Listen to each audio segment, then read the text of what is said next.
Eu queria uma manchete de cada um inicialmente. Depois nós vamos desenvolver os raciocínios, mas a primeira intervenção de vocês eu gostaria que fosse a mais breve possível. Como entender esse resultado, se eles estavam dentro das previsões? Thaís? William, boa noite. O que nos mostra mais do que a eleição presidencial, mas as eleições estaduais, Senado e Câmara, que o bolsonarismo está bastante forte ainda no país. Felipe Moura. Boa noite, Vaco. Boa noite a todos. O resultado do primeiro turno bate com a previsão mais otimista da campanha do Jair Bolsonaro, que era de passar para o segundo turno com uma desvantagem de cerca de 4 pontos. Caio. Puxado por Sudeste, o bolsonarismo mostra força. Raquel. Lula vai ter dificuldade, tem 2 governadores eleitos, provavelmente fazendo campanha contra ele, e se quiser vencer, terá que ceder muito mais do que imaginava. Nós vamos do geral para o específico, Thaís. Então, minha primeira pergunta abrangente a você é a seguinte: o que explica a força do bolsonarismo? É apenas o antipetismo ou há outras razões para a gente constatar que ele performou melhor do que se previa? Não dá para falar que é apenas o antipetismo. Dá para falar que a gente tem um presidente da República em exercício.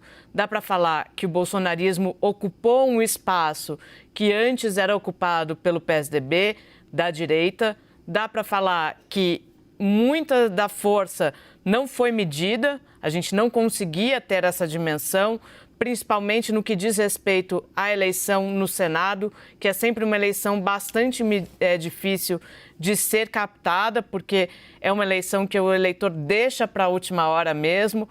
E acho que são todas as somas de fatores, não dá para só colocar um elemento apenas. Então tá ótimo, Thaís. Todos esses elementos se juntam. Perfeito, porque nós vamos entrar também nessa questão em que medida as pesquisas entenderam ou não entenderam o que aconteceu.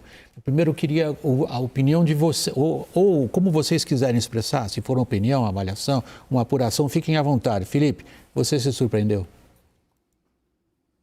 Não, eu acho que os institutos de pesquisa, eles minimizaram o potencial do Jair Bolsonaro. Mas a gente vinha apontando que havia uma previsão otimista dentro da campanha dele, a gente vinha apontando que ele estava focando justamente no Sudeste.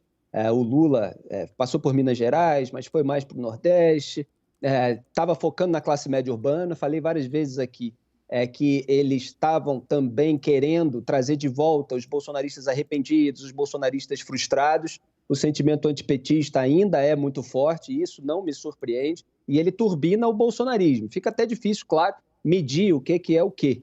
Mas alguns que não são bolsonaristas acabaram se elegendo também com base no antipetismo. Tem uma força da Lava Jato ainda, da qual a gente pode falar mais adiante.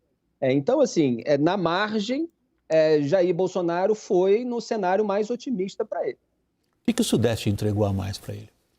Muita coisa, né, William? O Sudeste foi determinante nessa eleição. O Sudeste foi determinante hoje.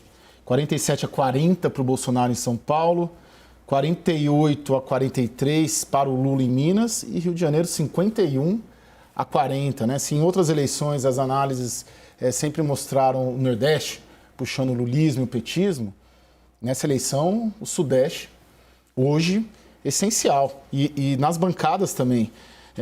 A Thaís estava falando disso, das bancadas do Congresso. Uma outra coisa que eu gostaria de pontuar: o PT passou os últimos 20 dias numa campanha maciça pelo voto útil, e o voto útil, se teve, foi para o Bolsonaro. Parece ter irritado o eleitor. Exatamente. Outra questão que a gente falou bastante, tem o voto envergonhado. Foi a favor do Bolsonaro ou não? Foi a favor do Bolsonaro, não a favor do Lula. Então, se teve o voto útil, é muito interessante, porque ele foi para o Bolsonaro, apesar do Lula ter feito... Nós vamos desenvolver cada um desses raciocínios. Eu só estou indo um pouquinho, agora no começo, só um pouquinho mais amplo, depois nós vamos fechar em cada um desses aspectos antipetismo, Raquel. William, o antipetismo é uma força ainda muito presente no Brasil. A gente falou muito da rejeição do Bolsonaro, mas a rejeição do Lula também é alta.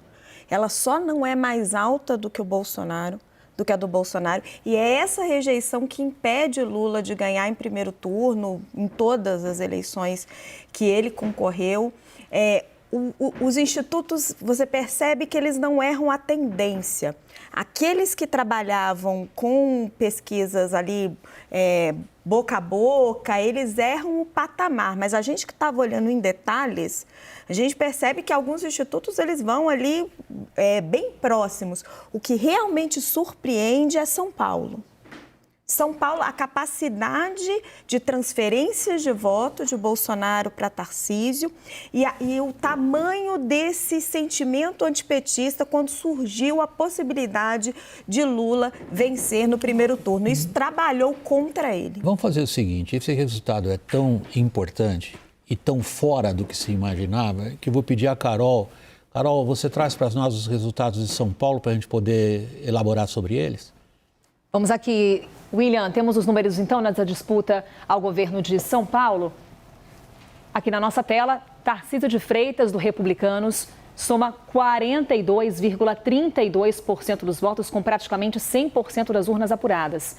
Fernando Haddad, do PT, ficou em segundo, com 35,7%. Rodrigo Garcia, que buscava a reeleição do PSDB, soma 18,4%. Vinícius Poit Novo ficou com 1,67%.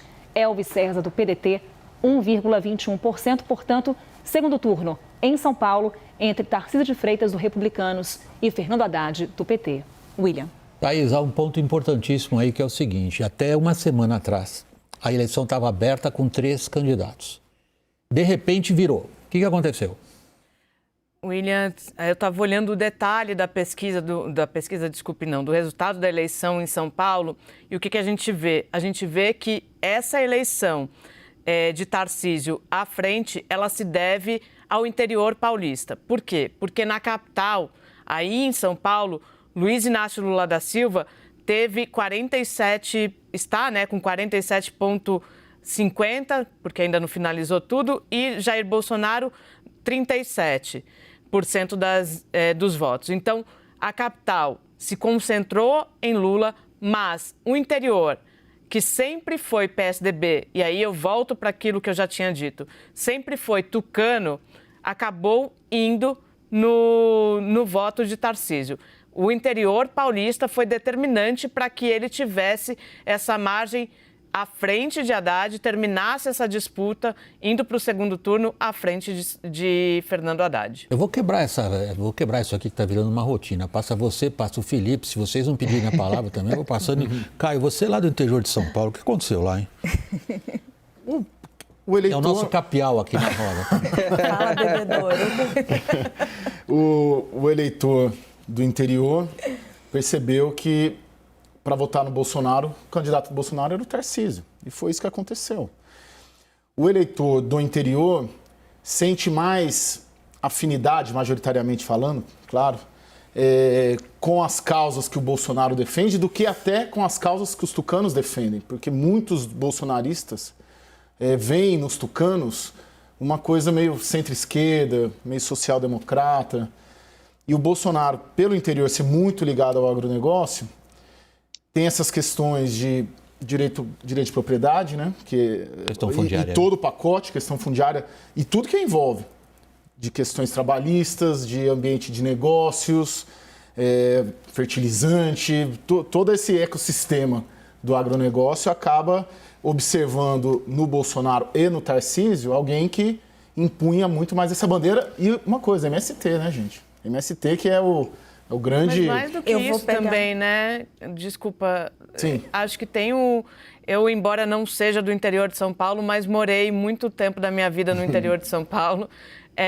Tem um conservadorismo muito forte no interior paulista, né? Sempre foi uma região que talvez esse antipetismo seja o mais forte e sempre muito mais ligado à direita, votando no PSDB à direita, não votando no PSDB ao centro.